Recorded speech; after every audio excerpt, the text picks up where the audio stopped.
Assalamualaikum warahmatullahi wabarakatuh. Selamat malam. Perkenalkan, nama saya Muhammad Ardi, Sistem Informasi, prodinya Fakultas Sains dan Teknologi semester 5, berasal dari UPBJJ Samarinda. Jadi kali ini saya akan mempresentasikan aplikasi restoran berbasis Java yang telah saya buat. Yang dimana ini 11-12 dengan tugas pertama, yang dimana saya akan membuat kelas menu. Saya akan tunjukkan semua di atas sini ya. Saya akan membuat kelas menu yang dimana sebagai blueprint untuk menyimpan atribut objek seperti nama, harga, dan juga kategori untuk menampung semua menu ini. Semua menu, walaupun cuma hanya 4 menu ya. Saya menggunakan array list di dalam kelas utama. Pemilihan array list sangat penting agar data menu bersifat dinamis, yang artinya admin bisa menambah atau menghapus menu kapan saja. Kita bisa ngedit menu-menu yang bisa kita inginkan dan juga kita apply jika requestan dari pelanggan unlimited. Dan juga di sini ada yang kedua, ada manajemen menu inisialisasi. Di sini kita masuk ke bagian manajemen ya, dimana ada metode inisialisasi menu yang secara otomatis mengisi data awal sebanyak 4 makanan dan 4 minuman. Ini bisa kita edit kapan saja. Di sini terdapat fitur khusus untuk kita sebagai creator atau pemilik restoran untuk menggunakan perulangan jika menambah banyak menu sekaligus, seperti yang saya tadi bilang, dan juga untuk mengubah atau mengedit atau menghapus strukturnya dari menu-menu yang diinginkan oleh pelanggan. Lihat sini. Di sini ada struktur keputusan yang dimana berupa konfirmasi sebelum menghapus atau mengubah harga. Sistemnya akan nanya ya atau tidak. Kalau misalkan dijawab tidak, itu akan nggak mau dieksekusi. Jadi sistem akan ngelooping sampai creator atau kita sampai menginput ya, sehingga meminimalisir kesalahan operasional. Dan juga yang ketiga ini ada pemesanan dan validasi. Saya menggunakan perulangan while dalam kurung true, sehingga pelanggan bisa memesan item sebanyak apapun tanpa batas. Ya, seperti yang saya bilang juga di awal, yaitu looping. Ini hanya akan berhenti jika pelanggan mengetikkan kata selesai.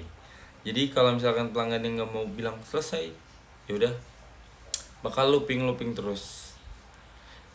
Selain itu, saya juga menambahkan validasi input jika pelanggan mengetik nama menu yang tidak ada dalam daftar. Program akan memberikan peringatan dan meminta input ulang menggunakan struktur keputusan if else.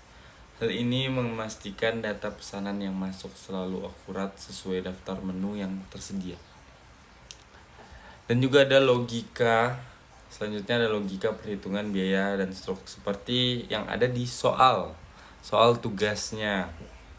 Jadi di situ di situ ada biaya operasionalnya, biaya admin gitulah 20.000, dan juga ada pajaknya 10% dari subtotal kita pelanggan masukkan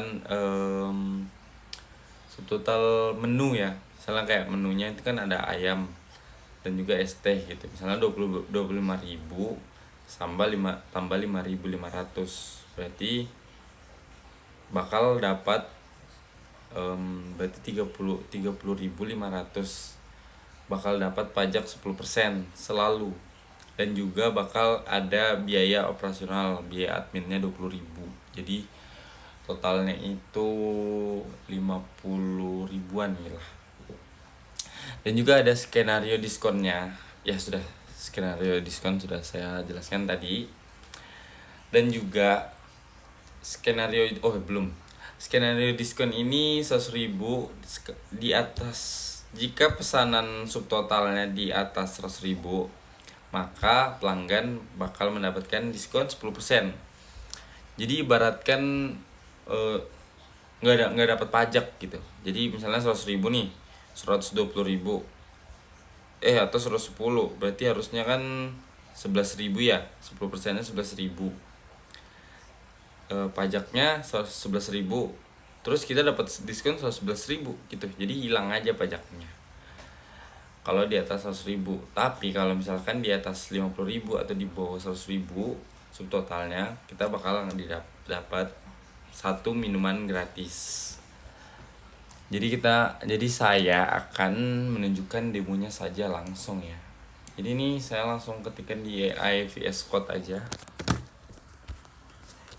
Di sini ada menu utamanya, ada aplikasi restoran, di sini ada menu pelanggan, manajemen, keluar di sini. Di sini menu, di sini pemesanannya, di sini ada manajemen. Nah, di sini ada manajemennya nih. Terus di sini saya cuma punya 4 menu tuh, dua makanan, 2 minuman. 25.000, 20.000, 5.000, 10.000. Di sini saya punya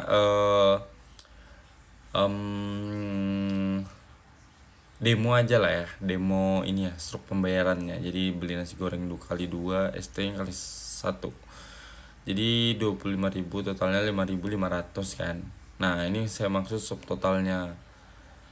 Subtotalnya ini 55.000, berarti dapat ini nih. Nah, ini tuh selalu ada nih pajak nih, gede banget pajaknya nih. Ciao. Oke, mungkin itu saja untuk penjelasan dari presentasi tugas 2 yang saya lakukan kali ini. Kurang lebihnya saya mohon maaf yang sebesar-besarnya. Mungkin itu saja yang saya bisa berikan, saya usahakan. Terima kasih jika menonton sampai akhir video. Arigatou gozaimasu.